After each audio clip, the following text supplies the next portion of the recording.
Grüß euch miteinander. Ich möchte euch heute einmal einen Text aus meinem Buch Warme Worte in kalten Zeiten vortragen. Ich glaube, warme Worte, das sind genau die wo die Menschen momentan am allermeisten brauchen. Und das Buch ist aus dem Jahr 2019. So schaut es aus. Kann man bei mir auf der Homepage wolfgang-hofer.de übrigens auch kaufen. Kriegt man dann auch natürlich gern signiert oder einfach eine Nachricht unten drunter schreiben. Und ich habe dazu einen Text gemacht, 2018 ist der geschrieben worden, der heißt Draht nach oben.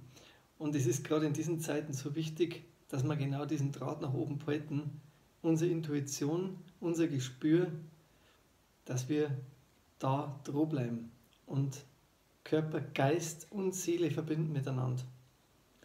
Draht nach oben. Wir stricken uns mit Wolle ein Seil in die Wahrheit, weil wir die Verbindung verloren haben. Wie ein Elektriker basteln wir uns einen neuen Draht nach oben. Wir sind wie Matrosen und unser Anker findet keinen Halt, weil er abgerissen ist.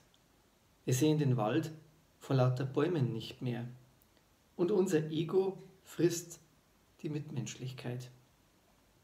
An jeder Liane hangeln wir uns weiter durch unseren Urwald, ohne zu wissen, wohin. Irgendwann haben wir den Kontakt nach oben verloren, sind im Dickicht gestrandet.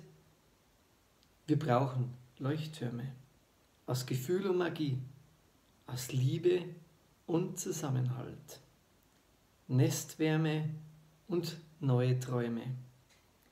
Dann finden wir uns und die Bestimmung, den Lebensplan von oben. Der Schleier lüftet sich. Für euch.